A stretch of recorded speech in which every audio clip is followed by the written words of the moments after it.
By 2070, experts predict that 45% of current jobs will be automated. That's nearly half the workforce displaced by machines. And the unsettling part? Most industries believe they're immune, but the data shows otherwise. We're not talking about factory workers anymore. We're talking about lawyers, accountants, even surgeons. Ugh, my cousin just started medical school. Should I tell her? That's the question everyone's avoiding. And honestly, the timeline is shorter than people think. We're already seeing the early stages. Right. A 2024 study from MIT found that companies using AI assistants reduced their workforce by 12% within 18 months, not in 50 years. Now. And here's what's interesting. Those job losses aren't creating new positions at the same rate. The math doesn't add up. Today we're diving into something that's going to affect every single person listening.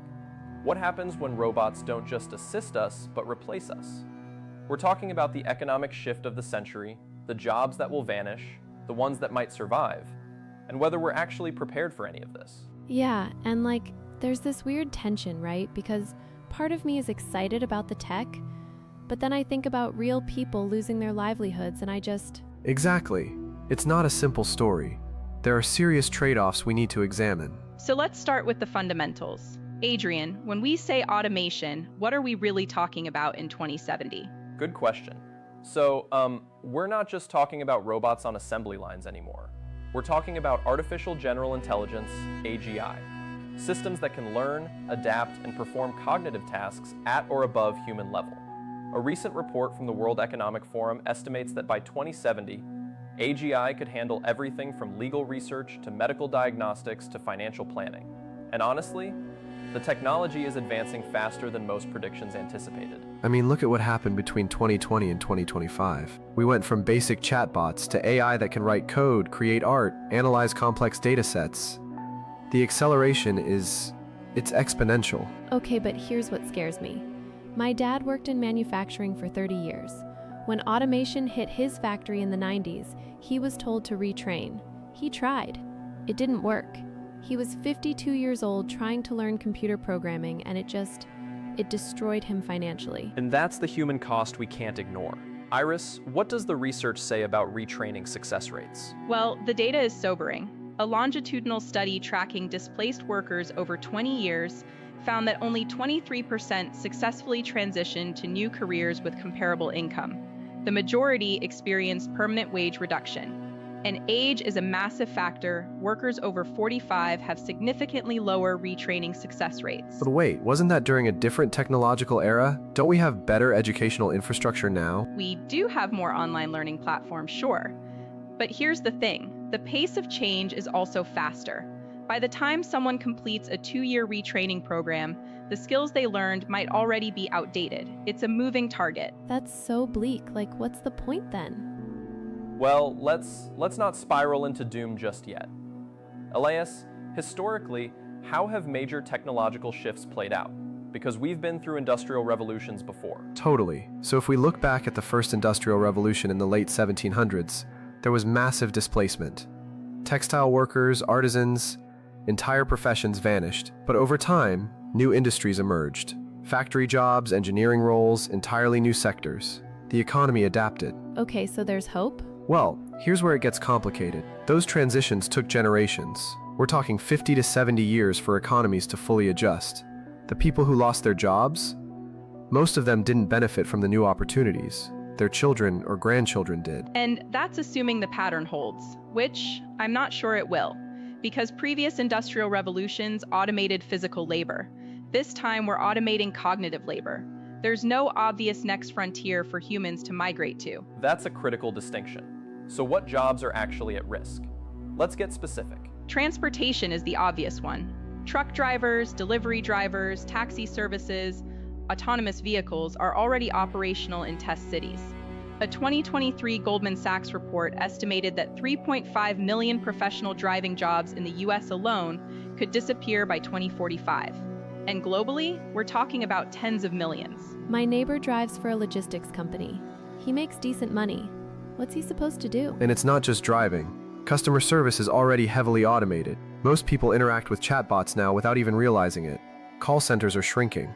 A friend of mine worked for a tech support company. They laid off 60% of their staff last year and replaced them with AI. What about white-collar jobs? Because I think that's where people feel safest. Oh, they shouldn't. Legal research is increasingly done by AI. Software can review thousands of case files in minutes. Junior lawyers who used to do that research, their positions are vanishing. Same with accounting, tax preparation, bookkeeping, auditing. These are pattern recognition tasks, and AI excels at pattern recognition. Okay, but what about jobs that require human connection? Teaching, therapy, nursing? Interesting question. Daphne, you actually looked into this, right? Yeah, I wanted to believe those jobs were safe. But I read this study from Stanford that found AI tutoring systems are actually more effective than human teachers for certain subjects. Personalized learning, infinite patience, instant feedback. And it's not that teachers are bad, it's just that AI can optimize in ways humans can't. The healthcare one really gets me though. IBM's Watson was analyzing medical scans years ago. Now we have AI that can detect cancers earlier than most radiologists. And surgical robots are becoming more precise than human hands. Right, but there's a key nuance here. AI is augmenting doctors, not fully replacing them yet. The question is whether that's a temporary phase or a permanent partnership. So let's talk about that. Because there's this optimistic view that AI will just be a tool, right? That it'll make us more productive rather than replace us. Historically, that's what happened with previous technologies. Calculators didn't eliminate accountants. Email didn't eliminate secretaries. Well, actually, it kind of did. Wait, really? Yeah, in the 1950s, there were millions of secretarial positions. Now, that job category has shrunk dramatically because executives just handle their own correspondence digitally. And that's the pattern we need to watch. Technologies start as tools, but eventually they become substitutes. The question is always how much human oversight is actually necessary. Okay, so if we're heading toward massive displacement, what does that mean economically? Like for society as a whole? Well, there are two competing theories.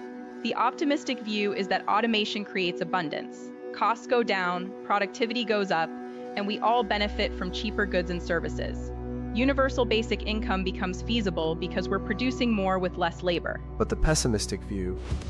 The pessimistic view is that wealth concentrates. The people who own the AI and the robots capture all the productivity gains. Everyone else sees their wages stagnate or disappear. You end up with extreme inequality. Honestly, we're already seeing that. Tech billionaires versus everyone else. It's not exactly encouraging. So which trajectory are we on? What does the data suggest? So Iris, you've been tracking the economic indicators. What are we actually seeing in terms of wealth distribution as automation increases? Well, the numbers they're concerning. Between 2015 and 2024, we saw labor's share of GDP decline by 3.2% in developed economies. Meanwhile, capital returns to people who own assets and technology increased by 4.7%. That gap is widening, not closing. And that's just the beginning, right? Because we're still in the early adoption phase of AI. Exactly. A McKinsey study projected that by 2040, the wealth gap could reach levels not seen since the Gilded Age. We're talking about the top 1% controlling 60% of total wealth. That's insane. How does society even function at that point? That's the trillion-dollar question. Elias, you've looked at historical precedents for this kind of inequality. What happened? Well, it's not pretty. Extreme inequality historically leads to social instability. The French Revolution, the labor movements of the early 1900s, even the populist uprisings we've seen recently, they're all responses to people feeling economically squeezed. When a significant portion of the population can't meet basic needs, you get political upheaval. So are we heading towards some kind of, economic collapse? Revolution? Not necessarily. There are policy interventions that could change the trajectory. Universal basic income is one, massive investment in education and retraining is another, wealth redistribution through taxation, but these require political will, and right now... Well, we're not seeing that will, at least not at scale. There are some pilot programs, though. Finland tested UBI, Kenya has ongoing experiments, several US cities have launched guaranteed income trials. The data from these is actually pretty encouraging. Wait, really? What happened? People didn't just sit around doing nothing, which was the big fear. They used the money to retrain, start businesses, invest in their communities. Mental health outcomes improved, crime rates went down in some areas. But here's the challenge. Those are small-scale experiments. Scaling UBI to an entire nation, especially as tax revenue from employment shrinks, that's a completely different beast. You need a new economic model. Okay, let's dig into that. What would a new economic model actually look like? Because capitalism as we know it is built on the idea that people trade labor for income. Right, and if labor becomes less valuable or even obsolete for large segments of the population, the whole system breaks down. Some economists are proposing what they call post-scarcity economics, where abundance is managed differently. Others talk about stakeholder capitalism, where everyone has ownership in automated systems. There's also the robot tax idea. Bill Gates proposed this years ago. Basically, if a robot replaces a human worker, you tax the robot's productivity at a rate similar to what the human would have paid in income taxes. Use that revenue to fund social programs. That actually makes sense. Like, why should companies get all the benefits of automation while society bears all the costs? But would companies actually accept that? Or would they just move operations to countries without robot taxes? That's the corporate response we've seen to most taxation attempts. It would require international coordination, which is difficult. The EU has discussed it, China has its own approach, but getting global consensus, that's a monumental challenge. And honestly, by the time we achieve that consensus, millions of people will have already been displaced. Policy moves slowly, technology moves fast. So let's shift gears. What jobs do we think will actually survive? Because surely not everything can be automated. I mean, I'd hope creativity is safe. Artists, writers, musicians. I wish I could agree, but AI is already creating art, writing novels, composing music. There was that AI-generated painting that sold for over $400,000. And systems like ChatGPT can write articles that are indistinguishable from human-written content. Okay, but it's not the same. There's no soul to it. Is there though? I mean, if you can't tell the difference, does it matter? That's a philosophical question, but from a market perspective, if AI art is cheaper and looks identical, That's bleak, Elias. I'm just being realistic. The market doesn't care about soul. It cares about cost and efficiency. But there is a counter-argument. Human connection might be the one thing AI can't fully replicate. Jobs that require genuine empathy, complex social navigation, ethical judgment in ambiguous situations, those might be harder to automate. Like what specifically? Therapists and counselors, for one. Yes, there are therapy chatbots, but they can't truly understand human experience. Clergy and spiritual advisors, social workers dealing with complex family situations, hospice care workers. These require emotional intelligence that we're not sure AI can achieve. I really hope you're right, because if even those jobs disappear, What about skilled trades? Plumbers, electricians, construction workers? Those are actually pretty safe, at least in the medium term. Physical world problem solving in unpredictable environments is really hard for robots. Every house is different, every repair situation is unique. The dexterity and on-the-spot decision-making required, we're decades away from automating that fully. Plus, there's a trust factor. Would you want a robot doing electrical work in your home? What if something goes wrong? Human accountability matters in high-stakes situations. yeah, like, my landlord had to fix our heating last winter and he had to improvise because the system was old and weird. I can't imagine a robot figuring that out. So trades might actually become more valuable as other jobs disappear. Possibly. Supply and demand, right? If fewer people enter trades because everyone's told to learn coding, and those skills remain necessary, yeah, compensation could increase significantly. So there's some hope for hands-on professions. But Iris, what about management and leadership roles? Can AI replace executives? That's fascinating because we're already seeing AI in decision-making roles. There are hedge funds run entirely by algorithms. Some companies use AI for hiring decisions, project management, even strategy planning. A 2023 Harvard Business Review study found that AI-assisted management decisions had better outcomes than human-only decisions in 72% of cases. Wait, so AI is actually better at being a boss? In certain contexts, yes, AI can analyze massive data sets, identify patterns, optimize resource allocation without emotional bias. But, and this is important, people don't like working for algorithms. Employee satisfaction drops significantly when they feel managed by a machine rather than a human. That's the human factor again. We're social creatures. We need, recognition, understanding. AI can give you a performance review, but it can't truly appreciate your effort or understand why you're struggling. So maybe the future is hybrid. AI handles the analytical stuff, humans handle the people stuff? Possibly, but that still means fewer total management positions.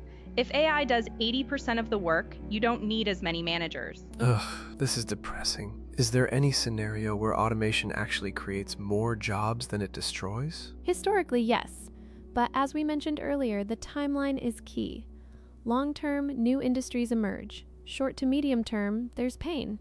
And the question is whether this time is different because we're automating cognition, not just muscle. What new industries could emerge, though? Like, what jobs exist in 2070 that we can't even imagine today? Well, if we look at 1970 versus today, there are entire job categories that didn't exist. Social media managers, app developers, drone operators, cybersecurity specialists, AI ethicists. The challenge is predicting what's next. Some futurists talk about the care economy expanding. As we live longer and automation handles material needs, human-to-human care becomes more valuable. Elder care, child development specialists, life coaches, wellness practitioners. I could see that. My grandmother is in assisted living, and the human caregivers are irreplaceable. The way they talk to her, remember her stories, no robot could do that. But would those jobs pay well enough to support a middle-class lifestyle? Or are we talking about a two-tier economy where high-skilled tech jobs pay well and everything else is poverty wages? That's the concern. Right now, many care jobs are already underpaid despite being essential. If those are the only options left for millions of people, we'd need a complete restructuring of how we value labor. There's also the possibility of human augmentation, not replacing humans but enhancing them. Exoskeletons that let construction workers lift heavier loads. Neural interfaces that let surgeons operate with AI assistants. Brain-computer interfaces for knowledge workers. That sounds like science fiction. It's already happening. Neuralink demonstrated brain implants in 2024. DARPA has been working on soldier enhancement for years. By 2070, we might not be competing against robots, we might become partially robotic ourselves. Okay, that's a whole other can of worms. But let's stay focused on the economic question. If massive unemployment hits, what do people actually do day to day? Like, how do they find meaning? That's what I keep coming back to. Work isn't just about money for most people. It's identity, purpose, social connection. If you take that away... There's research on this from populations that experience sudden unemployment, like coal mining towns after mines closed. Depression rates skyrocket, substance abuse increases, family structures break down. Even when people receive financial support, the psychological impact is devastating. But is that because we've built a society that equates worth with work? Or is work inherently meaningful? Deep question, Elias. I mean, think about it. For most of human history, work was survival. You farmed or you starved. The idea of a career, of finding fulfillment through employment, that's a relatively modern concept. Maybe we need to rediscover other sources of meaning. Like what, though? Community involvement, creative pursuits, learning for its own sake, family, hobbies elevated to art forms. The ancient Greeks had this concept of leisure as the highest form of existence, time for philosophy, athletics, civic participation. That worked when you had slaves doing the labor. I'm not sure that's the model we want to emulate. Fair point. But maybe AI becomes the labor force, freeing humans for higher pursuits? That's optimistic. What if people just binge Netflix and play video games all day? Some probably would, but research on retired people shows that after an initial adjustment period, most find new activities and social structures. Humans are pretty adaptable. We seek challenge and purpose even when we don't have to. There's also the concept of bullshit jobs that anthropologist David Graeber wrote about. He argued that huge percentages of modern jobs are meaningless, middle management, administrative bloat, jobs that exist only to serve other jobs. If automation eliminates those, maybe people are freed to do actually meaningful work. So maybe the question isn't whether jobs disappear, but whether we can transition to a society where meaningful activity isn't tied to traditional employment. Exactly. And that requires reimagining everything. Our education systems, our social structures, our measures of success and contribution. That's such a massive shift. Like, I was raised with work ethic being this core value. My parents worked 60-hour weeks. That was what you did to be a good person. And that mentality is deeply embedded in American culture especially. The Protestant work ethic, pulling yourself up by your bootstraps, productivity as morality. So we'd need a cultural revolution alongside the technological one. That's a radical shift in thinking. But Daphne, you look skeptical. I don't know if people are ready for that. My whole life I was told to study hard, get a good job, work your way up. That's the path to security and respect. If that disappears, it's not just an economic change, it's an identity crisis for entire generations. And that's valid. The psychological adjustment might be harder than the economic one. We need massive cultural shifts in how we think about value and contribution. Education systems would have to completely transform. Right now, we're training kids for a job market that might not exist by the time they graduate. What do you teach children preparing them for 2070? That's a great question. What skills matter in a world where AI can do most cognitive tasks? Critical thinking and creativity are the obvious ones, but more importantly, adaptability, the ability to learn new things quickly, emotional intelligence, complex problem solving in ambiguous situations. These are harder for AI to replicate. But are those teachable, or are they just traits some people have? They're definitely teachable, but our current education system isn't designed for it. We focus on memorization and standardized testing, exactly the things AI excels at. We should be teaching collaboration, ethical reasoning, how to ask good questions. Finland has been experimenting with this. They eliminated traditional subjects and moved to phenomenon-based learning, where students tackle real-world problems using multiple disciplines. Early results show improved engagement and better problem-solving skills. So if we had to give advice to someone in their 20s right now, what would we say? How do you prepare for this future? Diversify your skills. Don't become too specialized in one thing that could be automated. Learn technology, not necessarily how to code, but how to work alongside AI tools. Understand data literacy. Build human networks. Your value increasingly comes from connections and relationships, not just technical knowledge. Soft skills matter more than ever. Learn to learn. That sounds cheesy, but seriously, if the only constant is change, your ability to adapt and acquire new skills becomes your most valuable asset. What about for people already mid-career, 40, 50 years old, established in fields that might disappear? That's tougher. The data shows retraining is harder at that age, but not impossible. The key is starting now, not waiting until the job is gone. Incremental skill building while you still have income and stability. And frankly, some people might need to accept downward mobility. That's harsh, but realistic.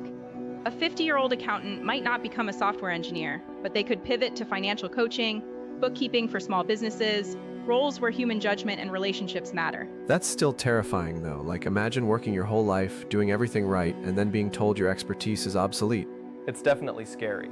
But Iris, is there any scenario where governments or companies actually help with this transition, or is it every person for themselves?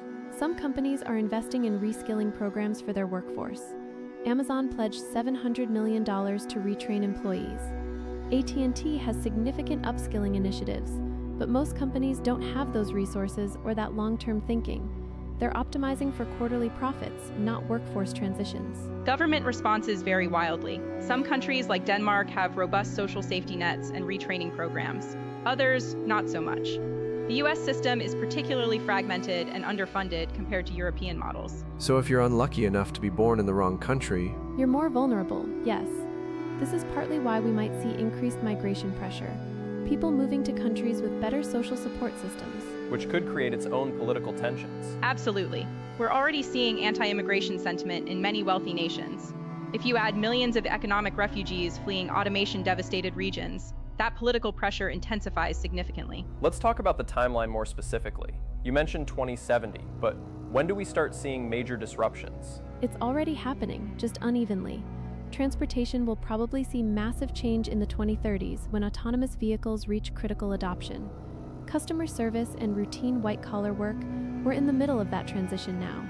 More complex professional roles like medicine and law, probably 2040s and beyond. But there's a compound effect. Once one industry automates, those displaced workers flood into remaining sectors, driving down wages and increasing competition. It cascades through the economy. so by 2050, what does the job market look like? Predictions vary widely, but most economic models suggest unemployment rates between 15 and 30% in developed nations. Underemployment probably much higher. A large portion of the population doing gig work, temporary jobs, or supported by government transfer payments. 30% unemployment, that's Great Depression levels. Exactly, and the Great Depression led to massive political upheaval. We got the New Deal in the US, but also the rise of fascism in Europe. Economic desperation makes people vulnerable to extremism and simple answers to complex problems. Okay, you're scaring me now. We should be concerned, but not paralyzed. Fear can motivate action if channeled correctly into preparation and advocacy. So what actions can we take, both individually and collectively? Individually, diversify income streams if possible. Don't rely on a single employer or skill set. Build emergency savings. Invest in continuous learning. Network aggressively. These are defensive measures, but they create resilience. Collectively, we need political engagement. Vote for candidates who take automation seriously as a policy issue. Support policies like UBI pilots, education reform, progressive taxation on capital gains. This isn't something the free market will solve on its own. But most politicians don't even talk about this. It's not a major campaign issue anywhere. Which is frankly insane, given the scale of the problem. But that's why grassroots advocacy matters. Andrew Yang's presidential campaign in 2020 put UBI on the national map. We need more of that awareness building. What about the companies developing AI? Do they have any responsibility here? Ethically, yes. Legally, not really. Some tech leaders like Sam Altman have acknowledged the disruption and advocated for solutions like UBI. Others are just focused on building regardless of consequences. There's no regulatory framework compelling them to consider societal impact. And honestly, even if one company acts responsibly, their competitors might not. It's a coordination problem. You need international agreements, but those are incredibly hard to achieve when AI is seen as a strategic national advantage. So we're basically hoping companies voluntarily limit their own profits for the greater good? When you put it that way, yeah, which is why regulation is necessary. But regulation lags technology by years or decades. By the time laws are in place, the disruption has often already happened. This is feeling pretty pessimistic. Is there any genuinely optimistic scenario here? There is. Imagine if we get the transition right. AI handles dangerous, tedious, repetitive work. Humans focus on creativity, relationships, complex problem solving. We work fewer hours but maintain good living standards through productivity gains. Healthcare improves dramatically because AI can analyze patterns humans miss. Climate change gets addressed through AI-optimized solutions. Education becomes personalized and accessible to everyone. That's the post-scarcity dream, and it's not impossible. We have the technology. The question is whether we have the political will to distribute the benefits equitably. I want to believe in that future, but looking at current trends, inequality is growing, not shrinking. Power is concentrating, not diffusing. What makes us think that suddenly changes? That's the trillion-dollar question, isn't it? What forces would actually drive that change? Crisis, unfortunately. Historically, major wealth redistribution happens after catastrophes. The New Deal after the Depression, European social democracies after World War II. We might need things to get bad enough that elites realize their own interests are threatened by instability. There's also the possibility of bottom-up innovation, cooperative ownership models, platform cooperatives where workers own the apps they work through, decentralized autonomous organizations using blockchain technology, new economic structures that distribute power differently. Are those real solutions or just tech utopian fantasies? Bit of both, honestly. Some are working at small scale. Whether they can scale to replace traditional corporations, that's uncertain. But they show alternative models are possible. Let's talk about specific industries in more detail. Healthcare seems particularly complex because, yes, AI can diagnose better in some cases, but people still need human touch. How does that play out? The likely scenario is tiered healthcare. Wealthy people get human doctors augmented by AI, best of both worlds. Middle class gets mostly AI with occasional human consultation. Poor populations get AI-only care. We're already moving in that direction with telemedicine and diagnostic algorithms. That's depressing. Healthcare as a luxury good. It already is to some extent. This just amplifies existing inequalities. Although there's a counter-argument that AI-only healthcare could be really good if designed right. Consistent quality, always available, no burnout or bad days affecting care delivery. But you lose something important, the empathy, the bedside manner, a doctor who knows your history and personality and family situation. That human connection matters for healing, not just diagnosis. What about education?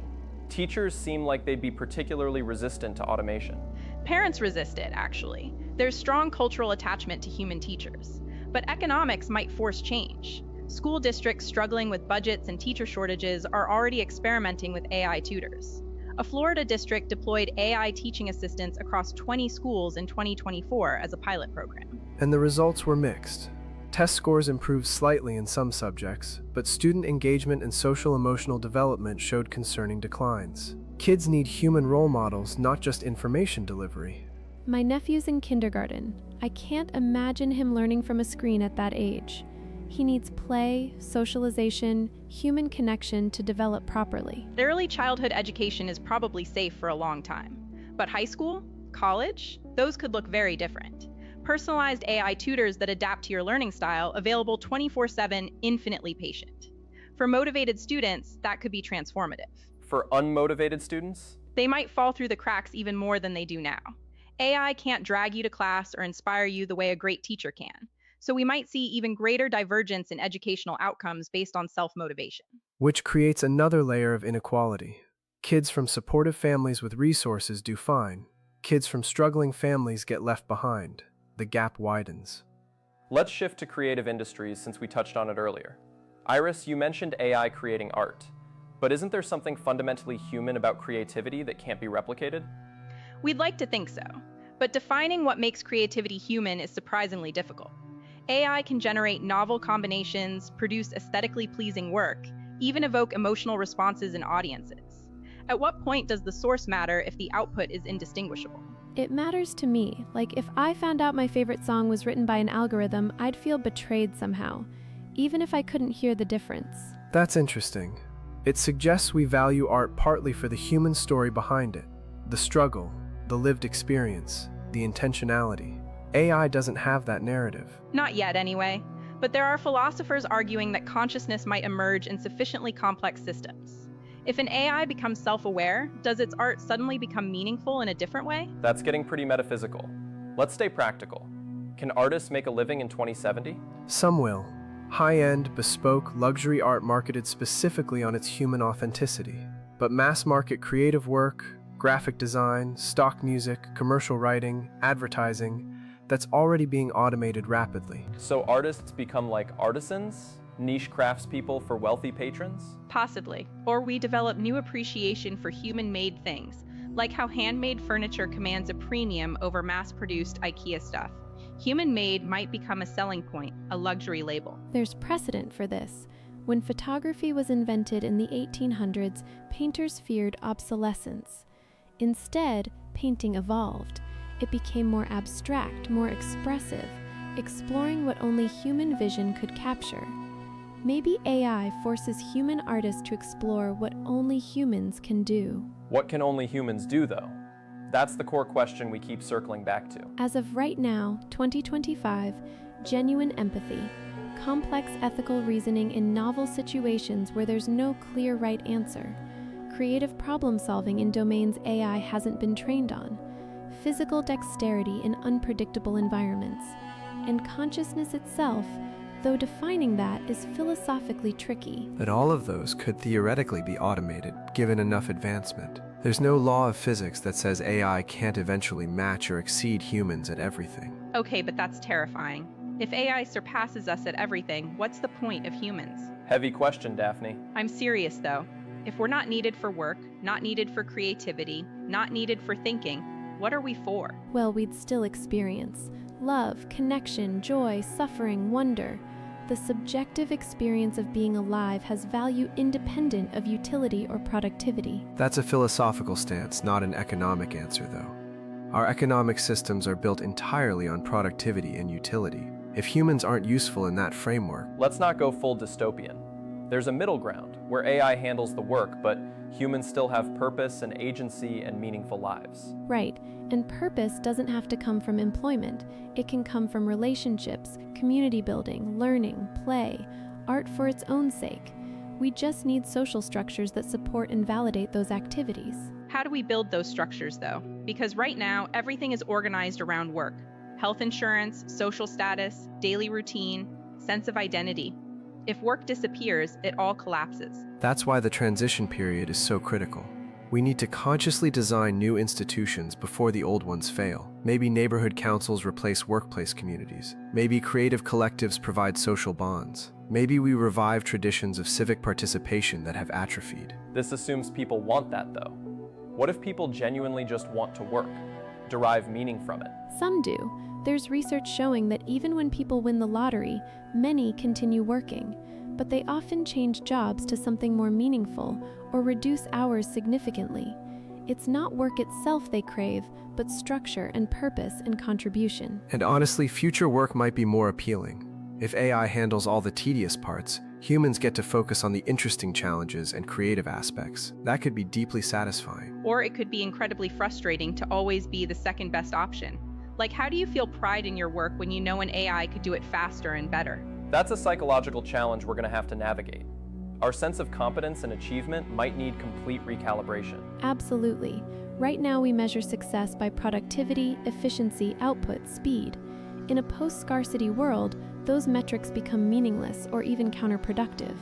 We'd need new ways to evaluate worth and accomplishment. Some cultures already have different frameworks. Bhutan measures gross national happiness instead of GDP. Indigenous communities often prioritize sustainability and relationships over growth. We could learn from those alternative value systems. I like that idea, but implementing it in a capitalist system seems impossible.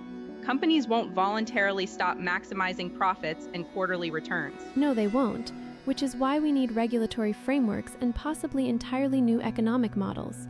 Market capitalism might not be compatible with widespread automation and the abundance it creates. That's a radical statement. What replaces it? Nobody knows for sure. Some version of democratic socialism maybe, stakeholder capitalism where everyone has ownership stakes, resource-based economics. There are theories, but no proven models at large scale. The Soviet Union tried central planning, and that failed spectacularly. China has state capitalism, which has its own serious problems. Maybe we need something entirely new that hasn't been conceptualized yet. So we're basically in uncharted territory, which is both exciting and terrifying. Let me ask a different question. What's the best case scenario? If everything goes right, what does 2070 actually look like? Okay, best case, global cooperation on AI governance prevents a race to the bottom.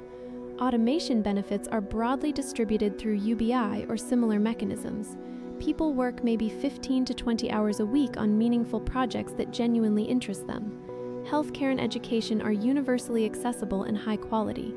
Climate change is being actively reversed through AI-optimized carbon capture and renewable energy. Poverty is essentially eliminated in developed nations and dramatically reduced globally. People pursue passions without financial pressure crushing them.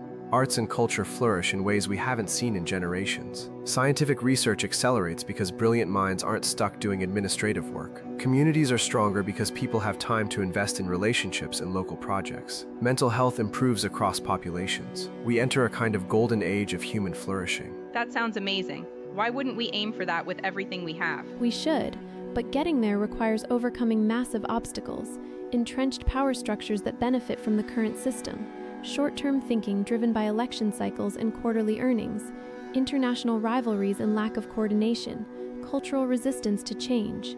It's possible, just not easy or guaranteed. And the worst case scenario? Do you really want to go there? Our listeners deserve honesty.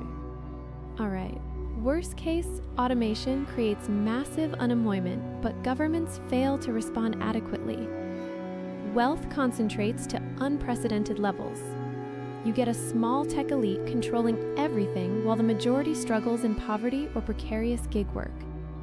Social unrest leads to authoritarianism as desperate populations elect strongmen promising simple solutions to complex problems. International conflict intensifies as nations compete for dwindling resources and technological advantages. Democratic institutions collapse under the pressure. We end up in some form of tech-enabled neo-feudalism. Oh my God, Elias. You asked. That's the nightmare scenario, and parts of it are already visible if you look at current trends in wealth concentration and political polarization. The reality will probably be somewhere in between those extremes. Some countries handle it better than others. Some industries adapt successfully while others collapse. It'll be messy and uneven and unpredictable. So what determines which path we take? What are the key decision points? The next 10 to 15 years are absolutely critical. How we respond to the initial waves of automation sets the precedent and builds infrastructure. If we establish strong social safety nets and retraining programs now, we have the foundation for a smoother transition. If we don't, we also need international cooperation on AI development standards. If it becomes a pure arms race with no rules, safety and ethics get sacrificed for speed. That leads to worse outcomes for everyone, including the winners. But isn't it already an arms race? US versus China, big tech companies competing for dominance and market share? To some extent, yes. But there are still opportunities for agreements and coordination. like how nuclear weapons eventually led to non-proliferation treaties. We need similar frameworks for AI development and deployment. Do you think that's realistic given current geopolitics? It has to be. The alternative is too dangerous. If we don't find ways to cooperate, we're looking at potential catastrophe. Not just economic, but existential if advanced AI systems are deployed without proper safeguards. There are some promising signs. The EU's AI Act is a start. The US and China have had dialogues about AI safety. It's slow and imperfect, but it's movement in the right direction. Let's bring this back to something actionable. For someone listening right now who's worried about their job or their kid's future, what's the single most important thing they can do? Can I jump in? I think stay informed. Don't stick your head in the sand and hope it doesn't affect you, because it will. Read about these issues, understand what's coming, talk about it with your family and community. Yeah, and engage politically. This isn't something that gets solved by individual action alone. We need collective pressure on policymakers to take this seriously and implement protective measures. And invest in adaptability. Whatever your current skills are, think about adjacent areas you could move into. Build a diverse skill set. The people who thrive in transitions are the ones who can pivot quickly. What about for younger people? Teenagers, college students who are choosing careers right now? Don't chase what's hot today. Think about what involves uniquely human capabilities. Jobs requiring complex social interaction, ethical judgment, creative problem solving in novel contexts, and be prepared to reinvent yourself multiple times over your career. Also, consider fields that support the transition itself. AI ethics, policy work around automation, social work and counseling as people struggle with displacement, education reform. These areas will be crucial and likely protected. What about just learning to code? Everyone says that's the safe bet. It's useful, but not a guarantee. AI is already writing a lot of code. Junior developer positions are getting automated. If you go into tech, aim for roles that involve human judgment, system design, stakeholder management, not just coding. We're running up on time here, but I want to touch on one more thing, the emotional side of this. How do we process the anxiety and uncertainty this creates? Honestly, I struggle with that. Some days I'm optimistic about the possibilities. Other days I'm terrified about what happens to people I love. That's normal. This is genuinely uncertain territory. Anyone who claims to know exactly how it will play out is overconfident. We're living through a pivotal moment in human history. I find it helpful to focus on what I can control. I can't stop technological progress, but I can prepare myself, support my community, advocate for good policies. That gives me a sense of agency. That's a good framework. Focus on your circle of influence rather than spiraling about things you can't change. And remember, humans are remarkably adaptable. We've been through massive transitions before. The agricultural revolution, the industrial revolution, the digital revolution. Each time there was disruption and pain, but also new opportunities and possibilities. Though to be fair, those transitions often took generations and involved a lot of suffering for the people caught in the middle of them. Way to end on a cheerful note, Elias. Just being honest. Okay, so where does that leave us? What's the takeaway from this conversation? I think automation is coming whether we like it or not. The question is whether we shape it to benefit everyone or allow it to deepen inequality. That's a choice we still have, but the window for making it might be closing. We need to have these conversations more broadly. In schools, in workplaces, in political forums. This can't just be something tech people talk about. It affects everyone. And we need to be honest about the challenges without falling into despair. There are paths forward, but they require effort and coordination and political will. I think that's a good place to pause. This is obviously a massive topic we've only scratched the surface of. There are dimensions we didn't even touch: environmental impacts, global south perspectives, the role of education systems, potential for new forms of creativity. Before we wrap up, I want to ask each of you one final question. If you could send a message to yourself in 2070, 45 years from now, what would you want to know? What question would you ask? Oh wow, that's heavy. I think I'd ask, did we figure out how to be happy without work defining us? Like, did we find new sources of meaning and community? Because that's what keeps me up at night. I'd ask whether democracy survived, because honestly, that's the underlying question beneath all of this. Can democratic systems handle this level of economic disruption, or do we end up with something else? I'd want to know if we distributed the benefits equitably. Did automation lift everyone up, or just create a wider gap between haves and have-nots? That determines whether we look back on this as humanity's greatest achievement or biggest failure. Those are good questions. And we won't know the answers for decades. But the decisions we make now, individually and collectively, shape those outcomes. Exactly. This isn't predetermined. We have agency in how this unfolds, but only if we exercise it. And that requires taking it seriously now, not waiting until the crisis is in full swing. By then, options narrow significantly. So what's the one thing you want listeners to remember from this conversation? I think be informed, be prepared, but don't be paralyzed. This is happening. Ignoring it doesn't make you safer, but engaging with it, understanding it, preparing for it, that gives you power. And remember that you're not alone in this. Millions of people are grappling with the same questions and fears. There's strength in community and collective action. Also, don't let anyone sell you simple solutions. This is complex. Anyone promising easy answers is either naive or lying. Real solutions require nuance and trade-offs. And it's okay to be uncertain, to not have all the answers. We're all figuring this out together in real time. That's a good way to think about it. We're living through history, and history is always uncertain when you're in the middle of it. One more thing I'd add, stay curious. The future will likely surprise us in ways we can't predict. Some of those surprises will be positive.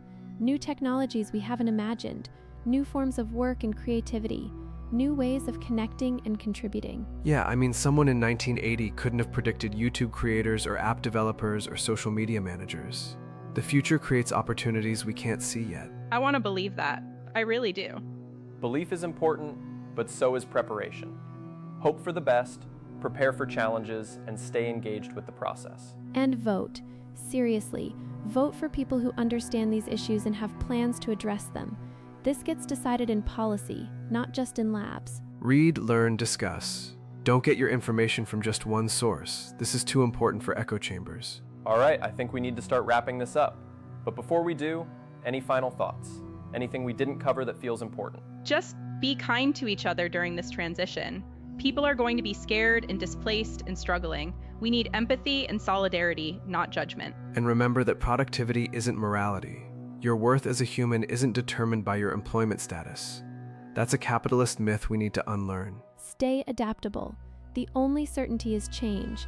The people who thrive are the ones who can learn, pivot, and reimagine themselves. Those are good final thoughts. This has been a really rich conversation. We covered a lot of ground, the economics of automation, which jobs are at risk, what skills matter, policy responses, psychological impacts, best and worst case scenarios. And we didn't even get to everything. There's so much more to explore about global inequality, environmental implications, the role of education systems. Maybe we need a part 2 at some point. I'd be down for that. Though maybe after I've processed all this anxiety first. Fair enough. For everyone listening, we know this is heavy stuff. If you're feeling overwhelmed, that's normal and valid. Take breaks, talk to people you trust, and remember you have more agency than you might think.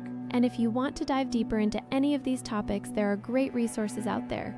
We can link some in the show notes, reports from McKinsey and the World Economic Forum, books on automation and the future of work, policy proposals around UBI and retraining programs. Academic journals too, if you're into that. There's serious research happening on all of this. We're not just speculating, there's data and analysis backing up these concerns and possibilities. We'll get those resources together, and honestly, we'd love to hear from you. What are your thoughts on automation? Are you worried about your job? Are you optimistic about the possibilities? What questions do you have? Yeah, this affects everyone. Your perspective matters. All right, I think that's a good place to end. Thank you all for this conversation. It was challenging but important. Thanks for hosting, Adrian. These discussions matter. Agreed. We need more of this, not less. Thanks, everyone. And to everyone listening, good luck out there. We're all in this together. We really are. Take care of yourselves and each other. Until next time, stay curious, stay informed, and stay engaged. This is the future we're building together, so let's build it thoughtfully. Thanks for listening, everyone.